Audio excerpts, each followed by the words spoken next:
Para mga pointers, para mga 18, no? So, manonood tayo ng mga updates sa SB19, no? So, hindi ko alam kung naan sila ngayon at kung anong updates regarding sa kanila, no? And ito, panoorin natin kung ano mga ganap sa kanila kasi as in, kahit ako, hindi na talaga ako updated sa kanila, no? And ito, syempre, kanina ba tayo manonood ng mga updates sa ating mahalima, kundi kay Miss O lang naman, no? Si Miss O, sobrang updated yan pagdating sa mga videos, no? So, shoutout kay Miss O, subscribe kayo kay Miss O, isa yan sa mga, natin, sa mga solid na channel na pinapanood talaga natin. No? So, ayot na. Ayoko na patagalin pa. So, without further ado, let's all watch this.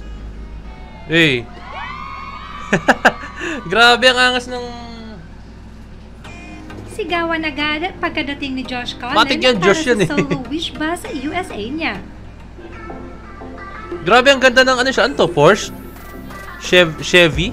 Chevrolet ba to? I think Porsche to. Porsche. Ano ba ang pronunciation? Naka Porsche.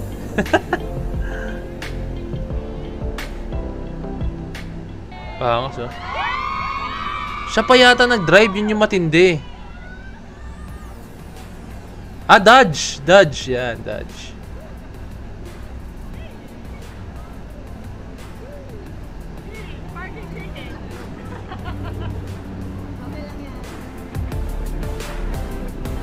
Nakakatuwa, oh, sila lubong talaga siya ng mga tao. No? Alam nila na si Josh yun, no? Yun yung nakakatuwa.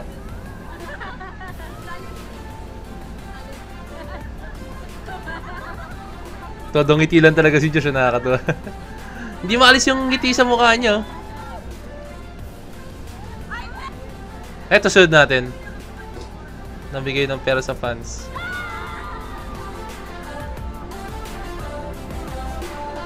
Napakabait ni Josh as in sobra. At next natin.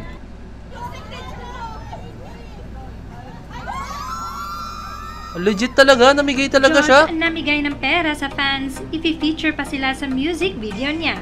Josh on Wish ba sa USA. Grabe, iba yung aura ni Josh, oh.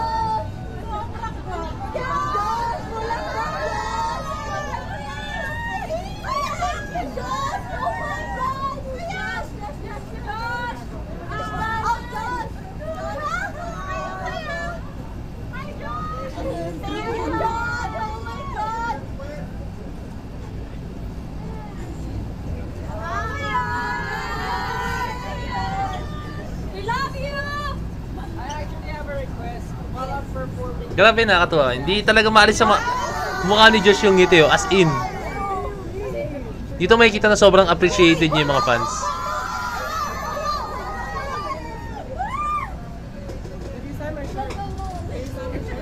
Can you sign my arm? I'll get it tattooed. Kasi namigay ng pera. Na ano ako dun, ha? Na win lang ako dun sa namigay ng pera. Ayan.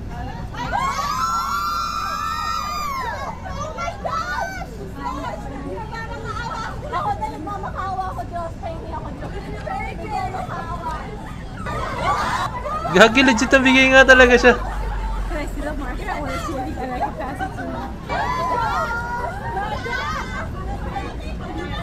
Sana hindi mo misunderstood ng iba yun, no? Na, kasi, maniwala kayo sa akin. Yung mga ganyang act, yung iba dyan baka isipin na, ay, ang yabang-yabang naman nito, namimigay ng pera. Na. Pero para sa akin kasi, kung hindi mo kilala si Josh, yung intention niya, talagang yun ang isipin mo. Pero, for me, since kilala ko si Josh, talagang, sinusubaybayan ko ng SB19 way back pa talaga, pati mga vlogs nila, no? Parang ayun yung way ni Josh na parang pag thank you sa mga tao talaga as in, no? Syempre, kasama na dyan siguro yung ano, yung pagod nila and yung kahit simpleng pang snacks lang o kaya pwedeng yung sa pamasahin nila, no? Yun, no? Yung mga ganung mga bagay, no? Ayun yung way of pag thank you ni Josh, no? Siguro, hindi siya prepared nung pumunta siya dyan na hindi niya akala may darating na fans, kaya parang naisip niyang parang way of thank you sa mga fans, no? Even though na alam natin na sapat na yung tipong kawayan tayo ni Josh, kawayan tayo ng idol natin, no? Pero alam mo yun, parang ito yung way ni Josh talaga. Ito yung, this is Josh. Wala kayong magagawa. Ito si Josh, eh. Hindi nyo na mababago. Hindi pwedeng sabihin na, ay Josh, dapat pag mag-thank you ka sa mga tao, dapat mamigay ka ng kotse. Ang kulit naman na, grabe naman yun. Pero ito si Josh nga kasi wala kayong magagawa. This is Josh and ayun, wala kayong magagawa. Just sink it in lang. Ito. Ito tayo, SB19 appearance on New York lifestyle show. SB19 to guest on a New York lifestyle show, PIX11 New York Living. Ano to? Parang Yes, you heard talk it show? right. SB19 will appear on a New York lifestyle show, and that is PIX11 New York Living this August 29, 10 a.m. ETR.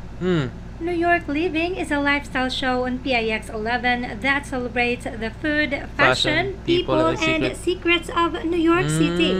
And with SB19's guesting on the show, this will be a celebration of their music. This is also a big exposure for the group to the non-Filipino audience. And of course, a big opportunity to showcase Filipino music and, more importantly, the SB19 talent. After this, SB19 is set to appear in Jake's What Tour Feels Like in Ito yung hinihintay na marami. this September 2. So, watch out for more updates. Damn. Actually, kahit ako, ito yung inihintay ko, yung kay Jake, no? Yung collaboration nila. Ito yung isa sa inihintay ko talaga. As in, sobrang hindi na ako mapaghintay kung paano yung feels na magsasama sila sa stage talaga, no? And, ayan na. Ito yung appearance on New York lifestyle show, no? Siyempre, alam nyo yun, mabanggit mo lang yung New York Statue of Liberty agad, syempre may isip mo, no? Kaya, hindi, iba talaga yung level talaga ng SB19, no? Talagang, ibang bansa, dominate na nila talaga, no? Wala na magagawa yung mga ibang tao dito kung ano sabihin nyo sa SB19, pero para sa akin, napaka-solid na itong ginagawa ngayon ng SB19, no? Talagang kumbaga, paano ko ba explain? Siguro, may explain ko siya in a way na nandun sila sa ibang bansa pero napaka-productive ng ginagawa nila. Hindi sila into the point na andun sila para lang sa isang show or andun sila para lang sa dalawang show. Hindi eh. Talagang nag-a-appear sila sa iba't ibang klaseng mga show eh. Ano ba to? Ito, maka-18 na, hindi ko talaga alam ah. Pag pumunta pa sila dyan, kunyari, pag mayroong nag-appear sila sa isang show, kunyari lang ah. Kunyari, nag-appear sila sa Ellen DeGeneres or kung meron ba doon, o kaya kung anong talk show man, no? Ano yun? Sila mismo ba yung na lumalapit doon na mag-appear doon or biglaan talaga na sila niyaya doon sa show na yun, no? And yan, comment down below kasi gusto ko talagang maging knowledgeable regarding sa mga bagay na yan, no? And ayun, kung sila man yung yung lumalapit, at least wala namang masama doon kasi ano naman yun eh, kumbaga gusto nilang gumawa ng pangalan din syempre sa ibang bansa. And yun eh, doon naman nagsisimula talaga, doon tayo nagsisimula. And ganoon naman eh, kunyari ako, gusto kong sumikat as a dancer before talaga, nag-audition talaga ako yung lumalapit. Hindi pwedeng yung gusto mong sumikat and gusto mong marinig yung pangalan mo sa buong mundo, hindi pwede yung mga tao ang lalapit sa iyo. Pwede yun kung halimbawa sikat ka na, pero kung halimbawa man na hindi pa ganun ka kailangan ikaw muna yung lumapit. No? Pero syempre, alam natin ng SB19, kailan na to, no? And syempre, meron pa yung mga ibang tao hindi nakakilala sa kanya, kaya ang SB19, ang ginagawa nilang atake is, ayun, yung mga ganun. Pwedeng ganun. Or pwedeng sinasabi ko kanina na, yung mga mismong show mismo yung kumukuha sa SB19. No? Kung yun man yung nangyayari, sobrang solid nun, as in, no? Kumbaga, sobrang nakikilala ng SB19, tapos hindi nila kailangan lumapit sa ibang, no? Pero I think, parang ang taas ng chance yung mga show talaga yung parang nanghihikayat sa SB19 talaga. Ayun lang yung feeling ko pero mga 18, comment down below. Gusto ko talagang malaman. So, ayun lang. Kung may expire ka, comment down below or message ako sa Facebook page ng Point2Peds. And yun lang, this is Point2Peds signing out. Peace, let's G.